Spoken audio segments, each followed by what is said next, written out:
Hola, bienvenidos al tema de hoy, que es organización del material genético. En la imagen vemos una célula eucarionte, en el centro vemos su núcleo y dentro del núcleo ubicamos el material genético. Este material genético se puede encontrar formando cromosomas. Los cromosomas son pequeños cuerpos de ADN sobreenrollado debido a la presencia de unas proteínas que en el dibujo las podemos observar como unos círculos amarillos denominadas histonas. Hablaremos más adelante. Y finalmente encontramos la hebra de ADN formada por los pares de nucleótidos. Anteriormente dijimos que el material genético se ubica en el núcleo.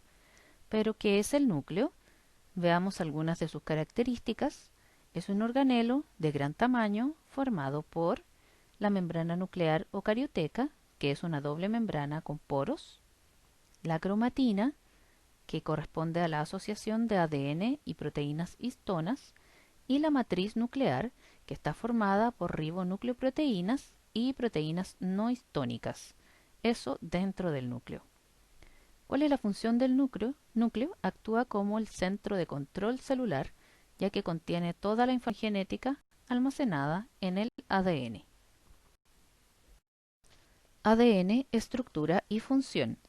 Como ya sabes, el ácido desoxirribonucleico o ADN es una macromolécula compuesta por monómeros denominados nucleótidos.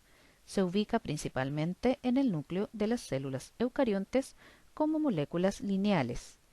La molécula de ADN contiene y transmite la información genética de cada individuo. Esta información está codificada en los genes, pequeños fragmentos de cromosomas, y se expresa a través de la síntesis de proteínas.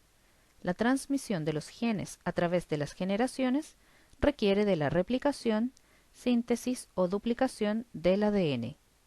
Los nucleótidos que componen el ADN están formados por una base nitrogenada, un azúcar pentosa, denominada desoxirribosa, y un grupo fosfato. Las bases nitrogenadas son compuestos orgánicos cíclicos que se clasifican en purinas, constituidas por dos anillos de nitrógeno y carbono, y en pirimidinas, que presentan solo un anillo.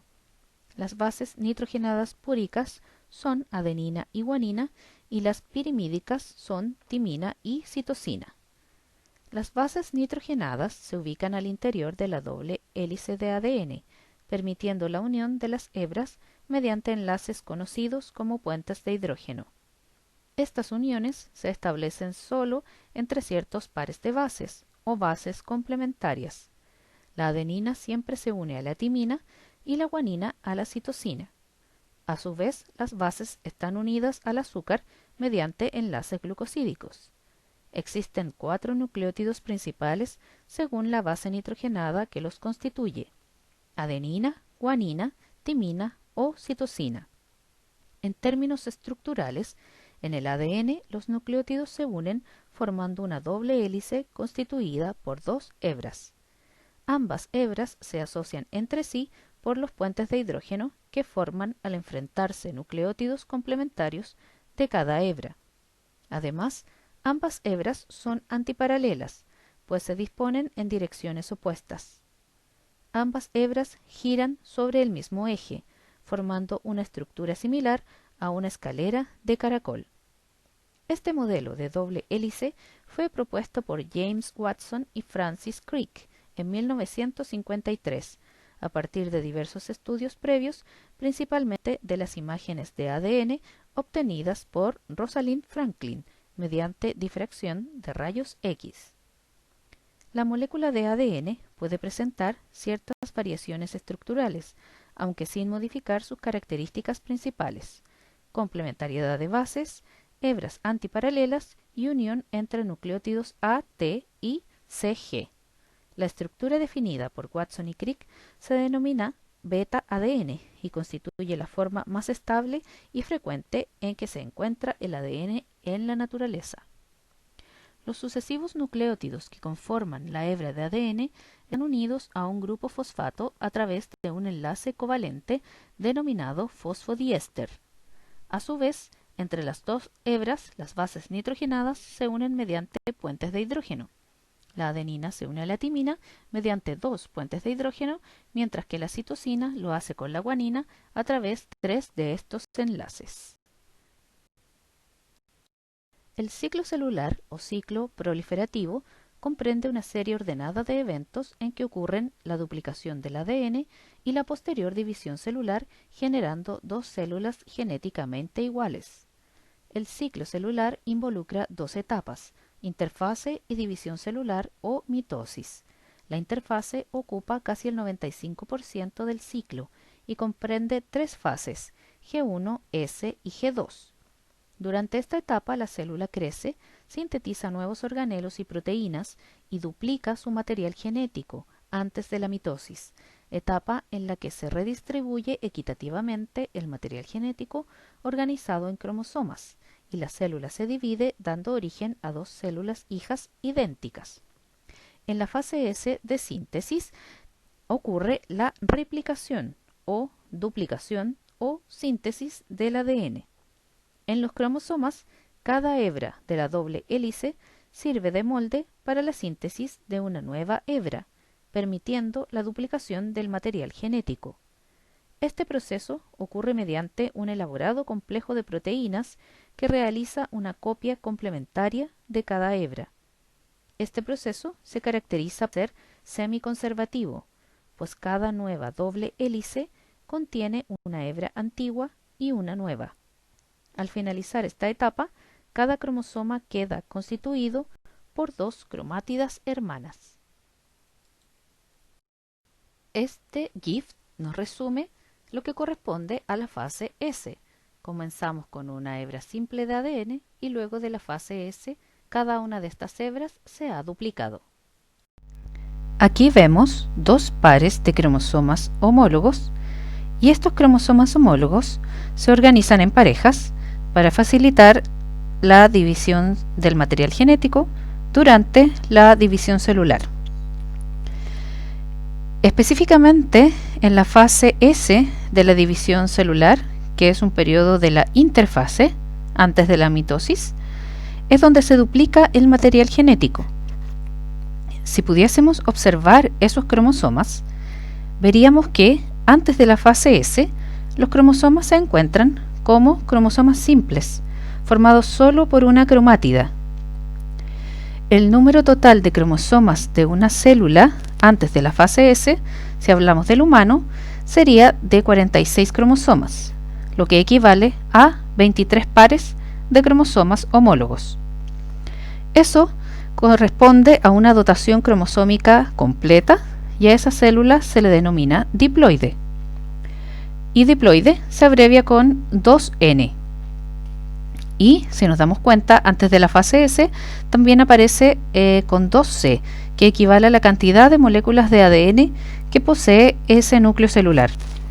Después de la fase S nos damos cuenta que luego de la duplicación del material genético, los cromosomas simples ahora se observan como cromosomas dobles. Siguen siendo el mismo par homólogo. Sin embargo, ahora tienen dos cromátidas cada uno.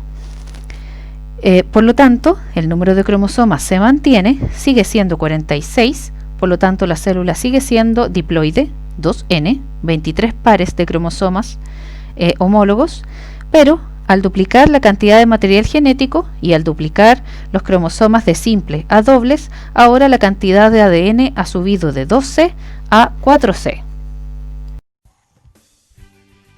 La replicación comienza con la apertura de las dobles hélices de ADN por una enzima denominada helicasa usando ATP. Esto es necesario para que ambas cadenas sean utilizadas como molde de la síntesis.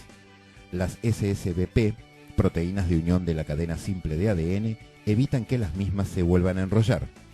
En la cadena molde de dirección 3'-5', la ADN polimerasa puede agregar nucleótidos en dirección 5'-3' sin inconvenientes. Sin embargo, la hebra molde de dirección 5'-3' no puede replicarse en forma continua. Por eso se la llama retardada. Esto es porque la polimerasa sintetiza en sentido contrario, 5'3'. Es necesario que se abra la horquilla para comenzar a replicarse a partir de los primers que sintetiza una primasa. A partir de ellos, la ADN polimerasa 3 sintetiza fragmentos de ADN denominados de Okazaki, hasta encontrarse con el primer de ARN siguiente. Luego, la ADN polimerasa 1 remueve el primer de ARN y agrega ADN en su reemplazo. El eje de azúcar fosfato es luego sellado por la ligasa. Para concluir, se muestra toda la horquilla de replicación a modo de síntesis.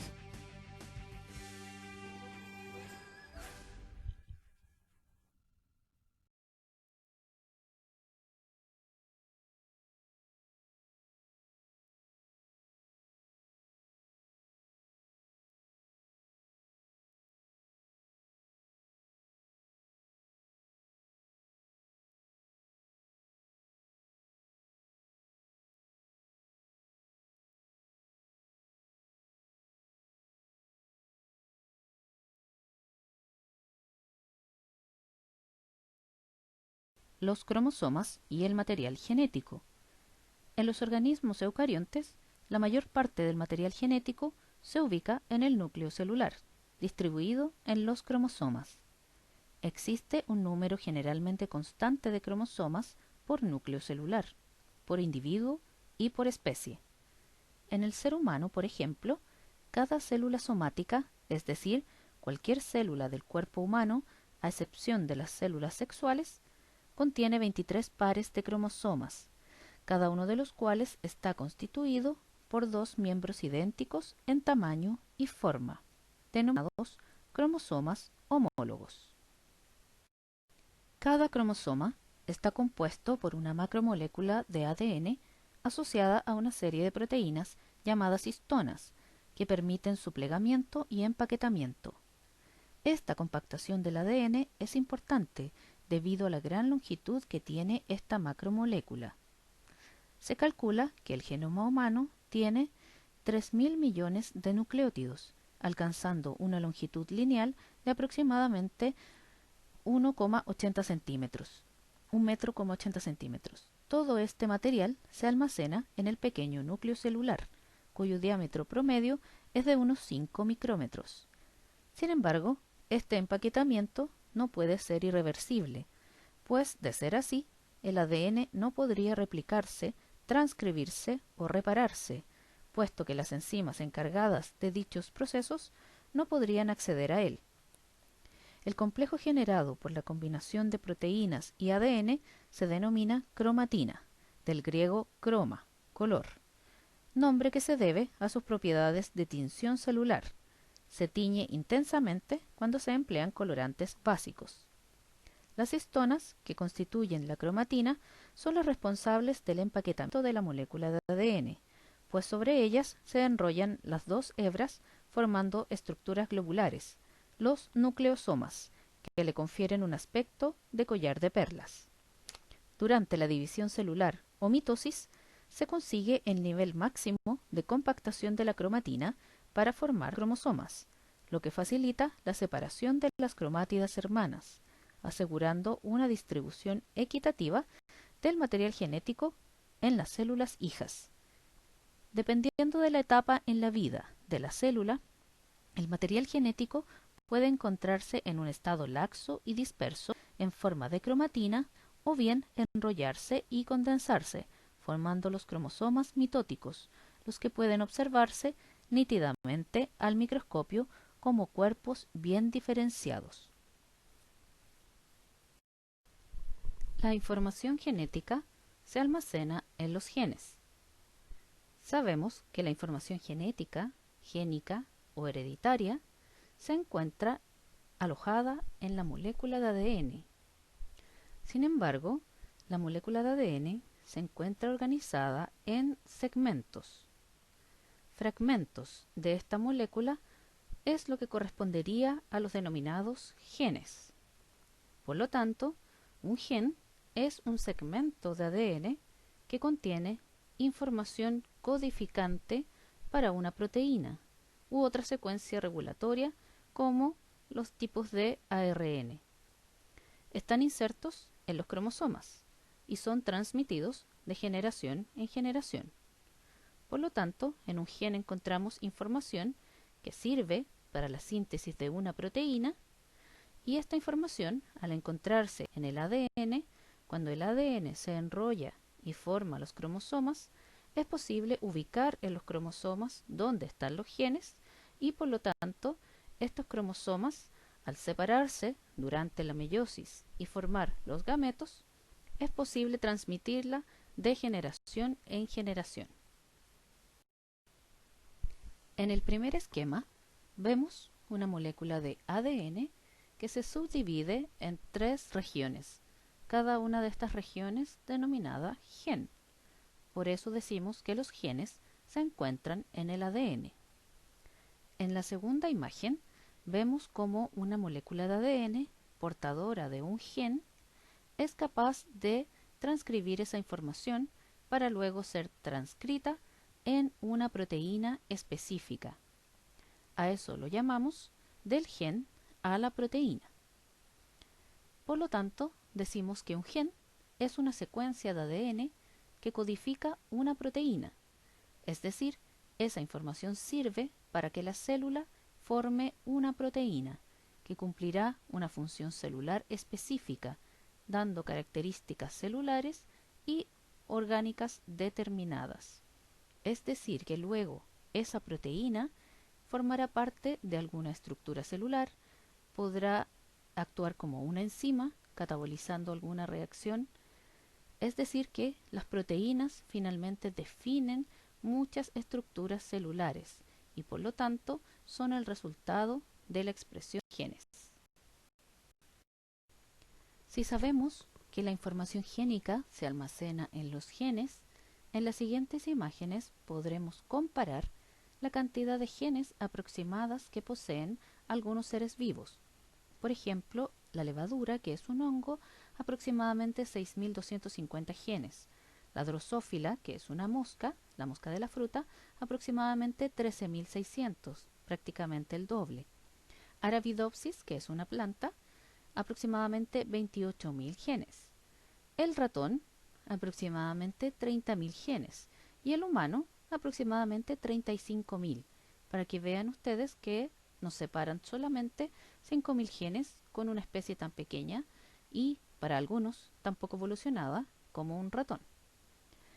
Y abajo vemos que dentro del ser humano podemos encontrar una gran variabilidad de fenotipos.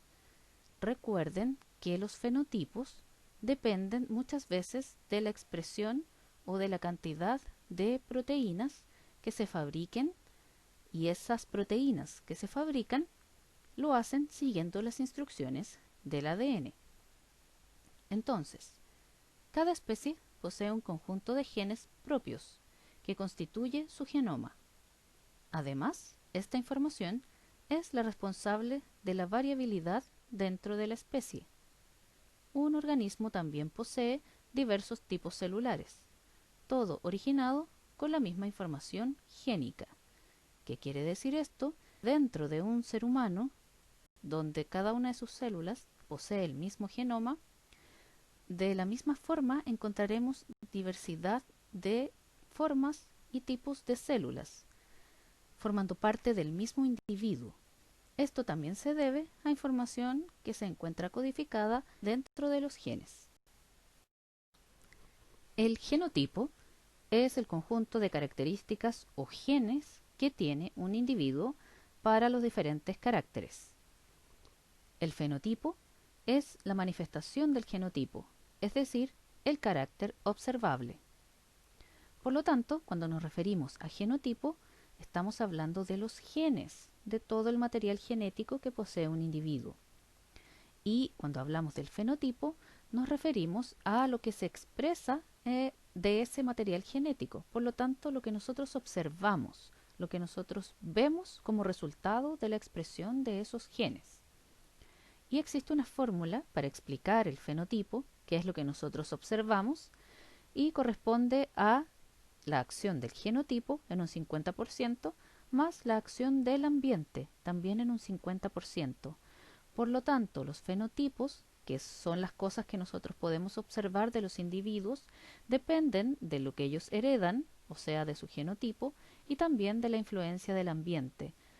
Llámese factores mutágenos, llámese alimentación, llámese estimulación, etcétera. El ambiente puede influir para que el genotipo se exprese al máximo y se beneficie el fenotipo. O en su defecto, el ambiente también puede afectar para que el genotipo no se exprese en su totalidad y se altere ese fenotipo. Acá vemos un ejemplo de lo anterior. Tenemos la ecuación fenotipo igual a genotipo más ambiente. ¿Qué sucede, por ejemplo, con estos dos gemelos? Los gemelos univitelinos corresponden a gemelos idénticos, por lo tanto provenientes del mismo cigoto y poseen el mismo genotipo. Sin embargo, debido a factores ambientales, que es lo que van a observar en las nubecitas, el fenotipo se puede ver alterado. Y en este caso vemos a un gemelo, amante del fútbol, jugar a la pelota, haciendo mucho más deporte, eso quiere decir, con una contextura física más delgada. Y al lado tenemos a su gemelo, genéticamente igual a él, pero con una predisposición a alimentarse sobre todo con comida chatarra, también un factor proveniente del ambiente, y obviamente esto altera su fenotipo, observando entonces una figura mucho más robusta. En los cromosomas es posible ubicar los genes. En la imagen vemos un cromosoma que se encuentra conformado por bandas. En estas bandas, luego de una ampliación, es posible encontrar, por ejemplo, la ubicación del gen 1 y gen 2. Los genes en los cromosomas controlan la expresión de características como, por ejemplo, el color de pelo, el tipo de sangre, el color de piel, el color de ojos. En una región de un cromosoma pueden existir muchos genes agrupados. Gen, alelo, locus, loci y cromosoma. Un gen es un segmento de ADN que contiene información genética. Existen alelos o variantes de un gen. ¿Han oído hablar de los genes dominantes y recesivos? Bien, esas son las variantes de un gen, y cada variante de un gen se representa con un alelo. Por lo tanto, hablamos del alelo dominante y alelo recesivo. Un gen está compuesto por dos alelos. Los dos alelos de un gen están ubicados en un lugar determinado del cromosoma o locus. Un par de alelos en los cromosomas homólogos están ubicados en un locus específico. Se llamará loci a una región cromosómica que posee diversos locus de genes distintos. La técnica de PCR fue desarrollada en 1985 por Kary Mullis, científico y surfista de Newport Beach, California. Por este trabajo, Kary Mullis ganó el Premio Nobel de Química en 1993. Él desarrolló la técnica trabajando para la compañía Cetus Corporation en la década del 70. La reacción en cadena de la polimerasa, PCR, es una técnica de laboratorio que permite amplificar pequeños fragmentos de ADN para identificar gérmenes microscópicos que causan enfermedades, como el coronavirus. ¿Qué es la PCR? La reacción en cadena de la polimerasa, PCR, es una técnica de laboratorio común utilizada para hacer muchas copias, millones o miles de millones, de una región particular de ADN. Esta región de ADN puede ser cualquier cosa que le interese al experimentador. Por ejemplo, podría ser un gen cuya función quiere entender un investigador, o un marcador genético usado por científicos forenses para relacionar el ADN de la escena del crimen con los sospechosos. Por lo general, el objetivo de la PCR es producir suficiente ADN de la región blanco para que pueda analizarse o usarse de alguna otra manera. Por ejemplo, el ADN amplificado por PCR se puede secuenciar, visualizar por electroforesis en gel o clonar en un plásmido para otros experimentos. La PCR se utiliza en muchas áreas de la biología y la medicina, como la investigación en biología molecular, el diagnóstico médico e incluso algunas ramas de la ecología. Uso de la electroforesis en gel para visualizar los resultados de una PCR. Habitualmente, los resultados de una reacción de PCR se visualizan, es decir, se hacen visibles, al usar electroforesis en gel. La electroforesis en gel es una técnica en la que una corriente eléctrica impulsa fragmentos de ADN a través de una matriz de gel, y los fragmentos de ADN se separan según su tamaño. Típicamente se incluye un estándar o marcador de peso molecular para que pueda determinarse el tamaño de los fragmentos en la muestra de PCR. Los fragmentos de ADN de la misma longitud forman una banda en el gel que se puede identificar a simple vista si el gel se tiñe con un pigmento que se una al ADN. Una banda de ADN contiene muchas copias de la región blanco de ADN, no solo una o unas cuantas copias. Dado que el ADN es microscópico, deben existir muchas copias de este para poder verlo a simple vista. Esto es una parte importante de por qué la PCR es una herramienta importante. Produce suficientes copias de una secuencia de ADN para poder ver o manipular esa región de ADN. Para la separación de los fragmentos podemos utilizar geles de agarosa o geles de poliacrilamida. La electroforesis en gel es una técnica utilizada para separar fragmentos de ADN según su tamaño. Las muestras de ADN se cargan en pozos o ranuras en un extremo de un gel y se aplica una corriente eléctrica para arrastrarlas a través del gel. Los fragmentos tienen carga negativa, por lo que se mueven hacia el electrodo positivo. Puesto que todos los fragmentos de ADN tienen la misma cantidad de carga por masa, los fragmentos pequeños atraviesan el gel más rápido que los grandes. Cuando un gel se tiñe con un pigmento que se une al ADN, los fragmentos de ADN pueden verse como bandas, las cuales representan un grupo de fragmentos de ADN del mismo tamaño. La electroforesis en gel es una técnica utilizada para separar fragmentos de ADN u otras macromoléculas como ARN y proteínas por su tamaño y carga. La electroforesis consiste en aplicar una corriente a través de un gel que contiene las moléculas de interés. Con base en su tamaño y carga, las moléculas se desplazarán por el gel en diferentes direcciones o a distintas velocidades, con lo que se separan unas de otras. Todas las moléculas de ADN tienen la misma cantidad de carga por masa. Debido a esto, la electroforesis en gel separa los fragmentos de ADN únicamente por su tamaño.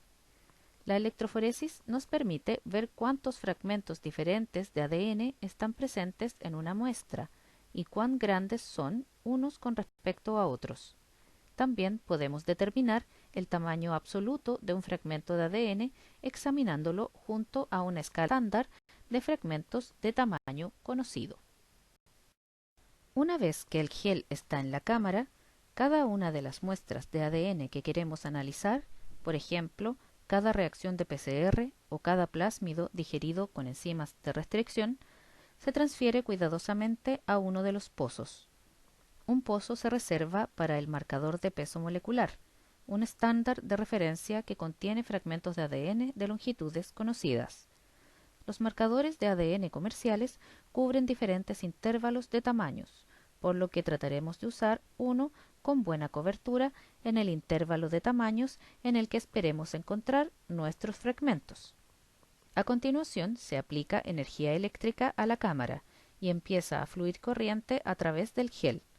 Los grupos fosfato de su esqueleto de azúcares fosfato le otorgan una carga negativa a las moléculas de ADN, por lo que comienzan a moverse a través de la matriz de gel hacia el polo positivo.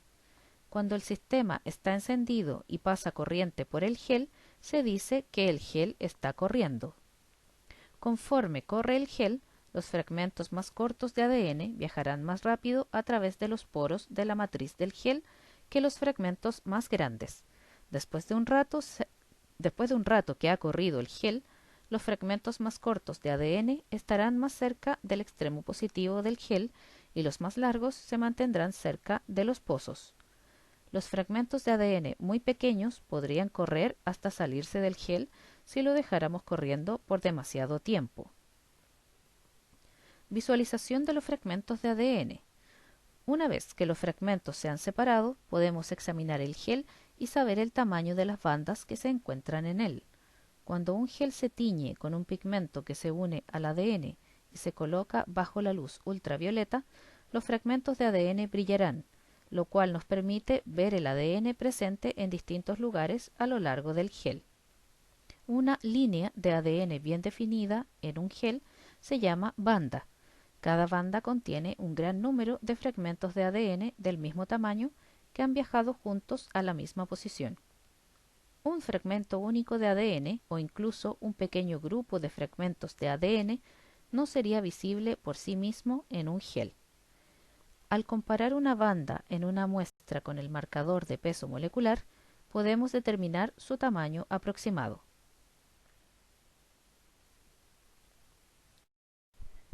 Aplicaciones de estas técnicas. Puede servir para diagnóstico médico, para detectar e identificar agentes infecciosos, tales como virus, bacterias, parásitos, hongos, etc. Para detección de enfermedades genéticas, como por ejemplo determinar si una mutación específica que provoca fibrosis quística ha sido heredada por los hijos.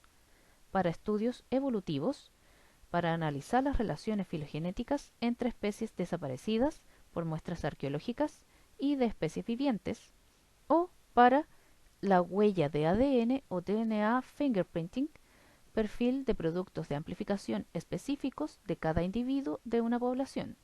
Esto permite identificar personas desaparecidas, autores de crímenes, etc. Las huellas de ADN se utilizan por la policía para identificar a sospechosos de un delito. Una muestra de fluidos o de tejido de un imputado puede compararse con la encontrada en la escena del crimen. Mafalda, a veces me pregunto, ¿cuál es el sentido de la vida? Es en sentido 5'3', Felipe. Con esta breve pero certera reflexión de Mafalda, hemos terminado nuestra presentación sobre organización del material genético.